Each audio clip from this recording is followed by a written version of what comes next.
Can you believe the Zach Gelb Show is officially a year old? We didn't think he'd last 1 week, let alone a year. Just kidding. Congrats, Zach, I guess. Now it's time for more of the Zach Gelb Show on Fox Sports 920, The Jersey. All right, welcome back in to the Zach Gelb Show, the 1-year anniversary of the Zach Gelb Show right here on Fox Sports 920, The Jersey. 609-919-9200 is the telephone number if you want to hop on board with us. We're getting ready for the NBA draft next week. That will end weeks and weeks of speculation on who the Sixers will take at pick number 3.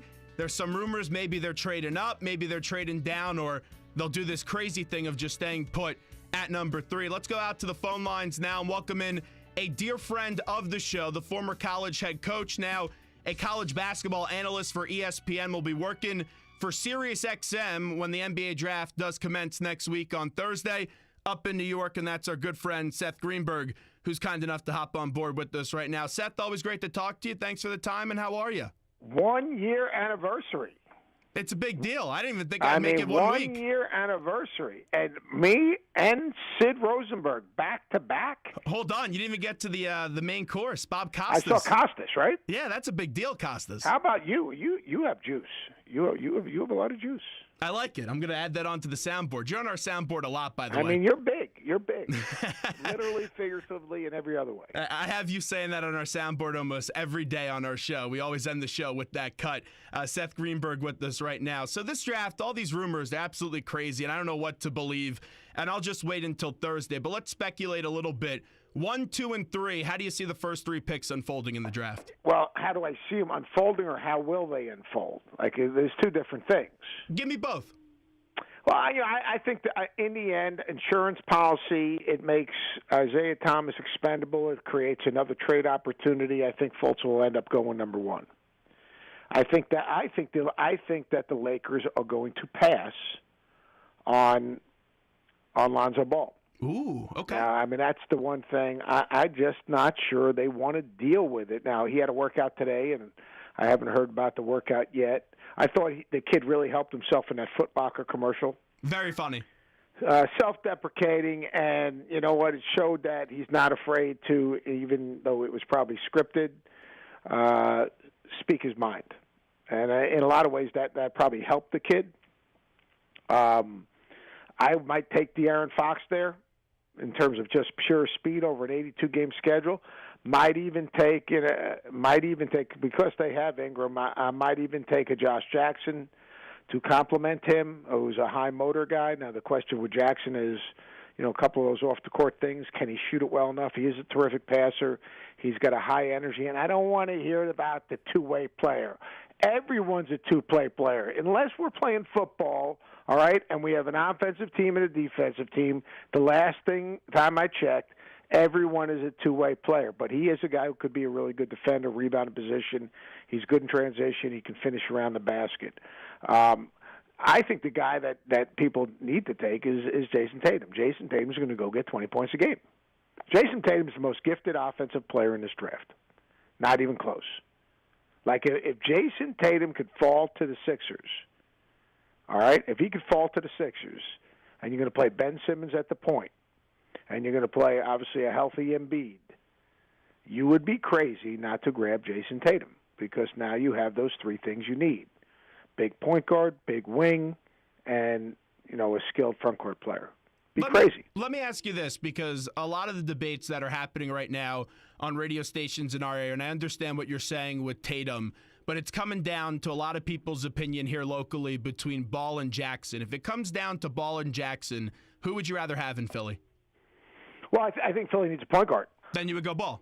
You go Ball. I mean, they need a point guard. I mean, McConnell's a nice player, but I mean, they need a point guard. And the problem here is this: I think they want to play Ben Simmons at the point. So then, if you're going to play Ben Simmons at the point, I think they need a point guard, because I think Ben Simmons, if you advance, pass him up the floor, and then he can get going, and he can make a play. I would play Simmons off the ball, but I think they, and then I would draft Ball. If they're going to play Simmons on the ball, then you draft Jackson. Now, the one thing Jackson brings for them is he brings a high energy, quote unquote. I love that. He's an alpha dog. Again, why do we come up with these ridiculous sayings? Why is a guy, he's got a type A personality. He plays hard. Great basketball IQ. That's always my favorite one. He's an alpha dog. What are you, a moron? I mean, you know, why don't you just say, like, the guy knows how to play? High basketball IQ. The guy knows how to play. He plays hard. No, he's an alpha dog. I mean, come on, give me a break. Why do we have to, like, everyone's got to be, have to come up with some saying that say the things we've said all along, but they want to just sound a little bit, more intelligent or have their own deal on the thing. It's ridiculous. It's a joke. Seth Greenberg with us right now on the Zach Gelb Show, Fox Sports 920 The Jersey. So we talked a little bit about Fultz. We talked a little bit about Ball. Fultz is just explosively strong. I don't like that he hasn't won, though, and that's a real concern to me. I mean, the pack wasn't that good. The talent on Washington wasn't that bad.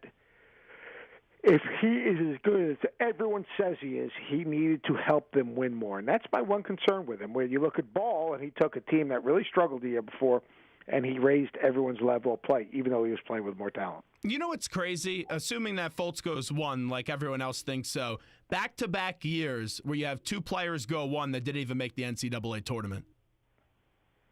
Yeah, is that crazy? I mean, think about that. And you're saying, you're basically saying that what you do in terms of helping your team advance and win and be successful doesn't really translate when you get to the next level. What about Dennis Smith? What's your scouting report on Dennis Smith? I saw Dennis Smith a bunch at the Adidas Nations last year. I love it. He reminds me a little bit, and tell me if you get it, he reminds me a little bit of Derrick Rose.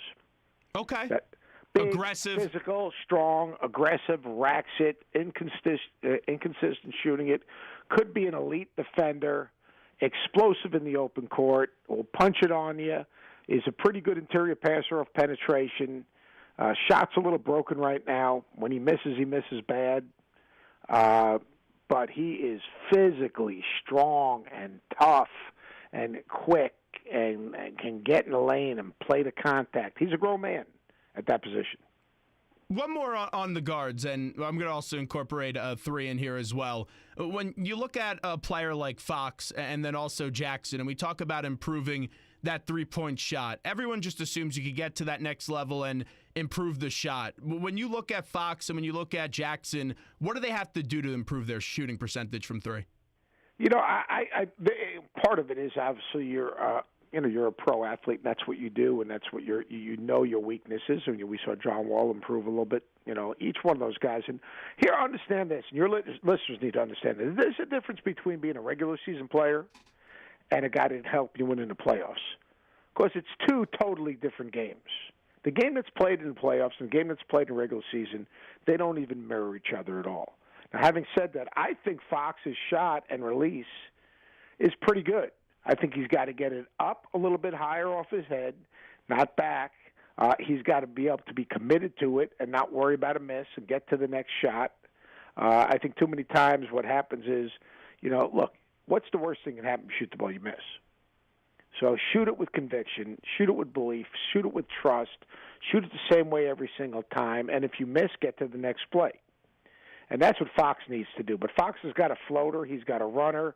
Like I said, in an 82-game regular season schedule, more open floor, less physical, the guy's going to be explosive. Jackson shot the ball really well the last 10 games of the season. He didn't shoot it to the NBA three-point line. But there's a difference. There's a game pressure difference, and there's also a pressure of size and athleticism difference.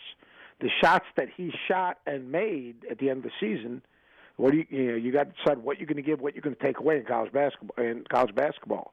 People defended him inside out, played him for the drive. In the NBA, if they're going to get up and into him with size, with length, it's a different shot. But I think Jackson could be. Look, Jackson's a better shooting, more fitting better into that small forward slot. He reminds me of a small forward's version of Michael Kidd-Gilchrist. Seth Greenberg with us right now. Let me get back to Ball. And we all know what his father says, and you have to take that with a grain of salt, a big grain of salt. Guy's a joke. Because the old man's a joke. Yeah, but you know what? It's all for entertainment purposes. And you even said to me last time we had you on the show, like, why even pay attention to what he does? Because what he's doing is he's just trying to grow his own brand, the big baller brand and all that. But with Lonzo Ball, how good do you think he could be at this level? He could be really good. He's the best advanced passing guard I've seen in a long time. So when he gets an outlet, his head's up the floor. If you're running, you run wide, he's going to get you the basketball. He's a better defender than people realize because of his size, because of his length. Now, can he keep the Jets out of the lane? I'm not sure. But I think he's a better defender. He's a very good anticipator off the ball, and he does get deflections. I worry about his middle game. And I know it's the lowest percentage shot in the NBA, but I worry about his middle game because if you see his release point, he releases the ball low and across his face. So, I mean, defensively, you can, one, get your hand above the ball, get a deflection. Number two, where he releases the ball's really not protected, and he's not creating a great deal of separation. He has a unique skill, though, that separates him apart. He has got incredible vision. My biggest concern, though, I think he'll be better defensively. I think he'll shoot it to the three better than people think. My biggest concern is he going to be able to lead? Yeah, he led the UCLA team. He led it silently, and he led it with his play. Can he lead a group of grown men? Because there's a difference. When you hand him the ball and make him your point guard, which someone's going to do, will people follow him? How will he be in the locker room? How will he deal with the static of the old man when he's a pro? That's my only concern for him. And you say, well, the dad's an act. Yeah, there's the dad's an act that will wear on people. He will wear on pros. He will wear on administrators. He'll wear on coaches. If he goes to the Lakers, all right, and Lonzo's not playing at the level he thinks he's going to play, all right, is he going to take it out on Luke Walton? Is he going to take it out on the organization? Is he going to take it out on players he's playing with? Like, we can say it's a joke, but the guy has no filter. He has no filter. All right? And, you can say he says things and it's a comical and he gets sound bites. All right? I'll tell you what, we'll know a little bit more next season because his middle son can't play. He can't play at UCLA, yet alone being one and done and being a free agent. You know what I'm actually most interested to see? Because I had Aaron McKee on, and he didn't think it was that big of a deal because he thinks Lonzo is his own person. But I do think that it can be a big deal because look what you had LaVar Ball say after what happened after the UCLA-Kentucky loss. Exactly. Like, if he says that on the big level and he's making fun of other grown men, like, that's going to be a contentious relationship in the locker room. The dad's got to tone it down. He can't say, look, I said this on your show, I think, a month ago. Look, they're going to bring the kid into the locker room, and then the two veterans are going to grab the kid and say, you know what? Here's the deal. Like we a don't want to hear from your Sopranos old man. scene. We don't want to hear from your old man. The first time we hear from your old man, your life is going to be miserable. And then the GM and the president are going to bring the old man in, and here's the deal. You don't talk. Every time you talk, we find your son. You're not allowed in our locker room. You're not allowed in practice. It's like a Sopranos scene. It really is. It is. You're not allowed in the locker room. You're not allowed in practice. You can sit in the stands and keep your mouth shut. You don't talk about our team. You don't talk about our coach. You don't talk about our organization. Wrap it up with Seth Greenberg. Monk is someone that the Sixers have brought in. I don't think that they would take him at 3. When's the earliest you could see Monk going? People like Monk. Monk is wired to score. He's extremely explosive. He's really good in transition. He shoots the ball to the three-point line. I mean, he could go to the Knicks. I could see that. I don't see the Timberwolves taking him, but I can see him going to the Knicks, and that being something that's possible. I don't see the Magic taking him. They could, but that's something that I don't imagine. I could see him go to the Knicks, although I think the Knicks, if they can get Dennis Smith, are going to take Dennis Smith. Let me ask one more player question. Mark Canaan. I just saw a mock draft on Sports Illustrated. Marketing. Sorry. Larry Mark. Yeah, terrific. They have him going at number 3, which I think's a little early, no? That's too high. But to tell you one thing, he's a very good player. He's a really good prospect. You're talking about a 6'11" guy that can step out and shoot the ball. He's got a little step back. He runs the floor. He's got a great feel. He's got to get stronger, the typical things, but he's got a chance to be really good because he is a shot-making dude. And at 7 foot, we've seen Porzingis in his development. This kid has a good feel. He's got a good presence. He's extremely mature. We've got a chance to see him play 3 times this year. Pretty good passer, decent lower body, not as strong as upper body, but he is he's wired to score, and he's going to be a very tough matchup in the NBA game. Wrapping up with Seth Greenberg from ESPN and also doing work coming up next week for SiriusXM for the NBA draft. Your reaction to what happened at Louisville with the punishment? I don't know why everyone's complaining. Here's the deal. I don't think games should be taken away. I don't think championships should 100%. Be taken away. You're right. All right? I mean, those games were played and they were won. I think that fines should be levied. All right? If they can figure out the banner thing, I don't know why Louisville. I just don't understand Louisville. They got off easy. The only thing they got off easy, the only thing they should complain about is that, look, Rick Pitino, whether you like the rule or not, that's the rule. The head coach is responsible for anything that his staff and happens in his program. He's the CEO. He's making $8 million. Enough. Do you like the rule? Look, I'm not sure I'm crazy about the rule. If I was coaching today, that you can't control. But the guy that did it played for him and worked for him and should understand his culture, and he is responsible for their actions. What happened there is disgusting. It's reprehensible. It's even hard to put your arms around it. Own it and deal with it. The 10-year show cause for Andre McGee, he's never going to coach again. The 4 scholarships, absolute joke. The 5 games, 5 league games, look, he gets his whole preseason. He gets his whole non-conference. He sits out the 5 league games. He's got 13 games in the ACC tournament to get his team ready for the NCAA tournament. They should not be complaining. The only thing they should try to do is figure out a way to appeal how they can make sure that banner stays hanging. But Rick, he's concerned about his reputation, or he's concerned about his legacy. And you know what? It's about one thing. Can we find a way to keep that banner hanging? Everything else, it's a joke. Here's my question. How aren't there criminal charges or lawsuits going on right now with this thing? Like if you're a parent of one of those kids that was involved in that situation, all right, it's embarrassing, but when someone comes and visits your school, and someone puts that person in that environment, who's accountable? I'm shocked that there's not some type of civil case going on with this thing. And it's unbelievable where the purpose of going to school, number one, is to get an education and to be safe. And you have things like this that continue to occur, and they don't really surprise me anymore. But getting back to the rule. Well, this one surprises you. Come on. Oh, no, but I'm just saying, when this thing happens, it's just something that I look at it and I go, these things, they keep on just happening. Not to this extent and this extreme, but they just keep on happening, things like this. Programs, they just go further and further and further. It's like these things, when they happen, I don't really go, oh my God, how did something like this happen? You kind of expect these things to happen now. I don't know. I don't expect it. I think this thing not to is this so level, far but off. Here's the deal. We're in a culture where everyone, there's a sense of entitlement. We're in a culture where we have to redefine playing hard once a kid gets to college.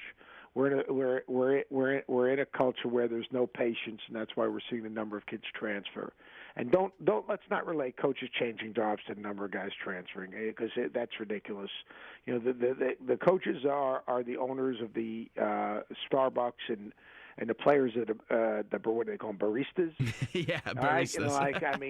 That's it's a process of learning. I mean, they're 18 years old, learning, gaining exposure. Their resume is being, they're writing their resume every time they play a game. They're building their brand every time they play on TV. They're getting world-class coaching. They're traveling first class. They're getting marketed and exposed. They're getting a world-class education if they want one, if they pursue one, if they embrace one. So to me, there's a lot of good things going on in college athletics, but we've got to figure out a way to get these kids to understand the process, because they all want instant gratification, and their circle of influence wants instant gratification, instead of understanding in the real world, because that's what you want to be treated like an adult. In the real world, you get what you earn. All right, one more thing about this, and you get back to the coaching point with how much Pitino knew, and I get it. You can't. Look, there's no way in the world I can find a scenario where Rick Pitino had any. But isn't that hard to believe? Like, why is it so easy that he? Why? Didn't know Because about this? there's no way in the world he would condone that type of behavior. Mm-hmm. But to happen there's no way for in the that world. You're at the University of Louisville. You're Rick Pitino. All right, you play in the Yum Center. You play in the ACC. You're a Hall of Fame coach. All right? Quite honestly, you're not doing that. You're not doing that. There's no way in the world I can see a scenario where Rick Pitino condone that. Yeah, you're going to send your kids out to a party? Yeah, sure. All right? But to do what there's no way in the world I can see a scenario where Rick Pitino would have condoned that type of all right. Fair enough. You know it better than I do. Seth, before we let you run, Bob Hurley, I saw you were tweeting about this the other day, and we had the great Bob Hurley Sr. on the show when the announcement did come down that they were closing St. Anthony's. Just reflect a little bit about the career of Bob Hurley Sr. Incredible. I recruited Ty Taylor, who ended up going to Kansas. I lived in the St. Anthony's gym for 2 years. The greatest practices I've ever had a chance to watch, and I've watched everyone. Since I've been out of coaching, I've watched some of the best coaches in the country conduct practices. The best teaching, the best practices I've ever had a chance to observe have been Bob Hurley's. And that's the least of what he did in that community. Now think about that. The best practices I've ever had a chance to observe, and that's the least he did, because what he did was much bigger than basketball. He gave kids a safe haven. He changed lives. He gave guys a better understanding of what it takes to be successful in life. He gave guys an understanding of a work ethic. He gave these kids somewhere to go. He kept the school alive, all right, so that those people in that community had somewhere to go where they could receive an education and not just get a degree in graduating high school. You look at his former players and what they're doing and how they all now kind of reflections of him by going back. A lot of them gone back into their community and done the same thing that his coach was able to do. An amazing man, a man that never changed, a man that was so true to himself and his convictions and his beliefs. And never wavered, and never let the system change him, never let his success change him, never let the way things are and the culture of our game change him. And you know what? Because he didn't change, the kids didn't change for him. And what I mean by that is the best players and young people want to be coached, they want to be demanded upon, but once they realize you're not going to do that, they will try to get away with as much as possible. By the way, what did you get at your 1-year anniversary at ESPN? I got a little pin here or something somewhere on my desk. I don't know, a little pin, well, little Mickey Mouse pin. It's somewhere around here. I don't know where it is. During this interview, you may have heard it in the background. They tried to barge into the studio here, the great management team here. I just got a 6-pack and a piece of cake, so that's going to be fun after the show. When I think of you, I would have thought 6-pack and a pizza. That was dinner last night. All right, there we go. You see, I wasn't that far off. Seth, you're the best. Appreciate it. Thanks so much. Hey, tell my boy Sydney I say hello. You got it. I'll tell him you send your best. All right, thanks, Seth. There's Seth Greenberg joining us. Just to clarify my point on Louisville real quickly. As that was funny, just not the Louisville thing. We all know that's terrible. But we're doing the interview, and I guess people didn't realize we're on air. But I thank everyone here at Connoisseur Media. They come barge in, they go, surprise! And I'm like, oh, mute the mic. We're on the air. We're doing a show here. But we did get a nice 6-pack of, what is this, Sam Adams? Okay. And what does this say? A slice of cake? Ooh, this looks like a chocolate lava cake. I may send that down over to Adam, the intern, because I don't need to put on any more pounds. The 6-pack of Sam Adams, though, I'll be drinking that later tonight after I get home. But a very nice job. Thank you to the folks here at Connoisseur Media. Really do appreciate that. Let me just clarify one thing, though, on my Louisville point. And here's the point that I want to clarify.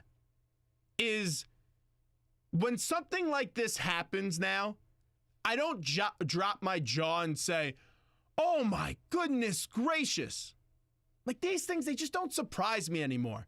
Now, how stupid of a person and how sick of a man the assistant coach was is so stupid on his part of what he did. giving a 16-year-old a condom and say, oh, go up the stairs and we're going to bring in a prostitute for you in a second. But what some of these coaches do now to try to win, it's got to stop. It does. These things have to stop. And what is it going to take? But ever since what has happened with some of these scandals recently, they just don't surprise me anymore. And with Pitino, I have a hard time believing. And I happen to like Rick Pitino when you have a big basketball game and he wears the white suit and all that. But I have a hard time believing, and this is going on for that many years in your program. How doesn't the head coach know? This isn't a kid going out to a bar.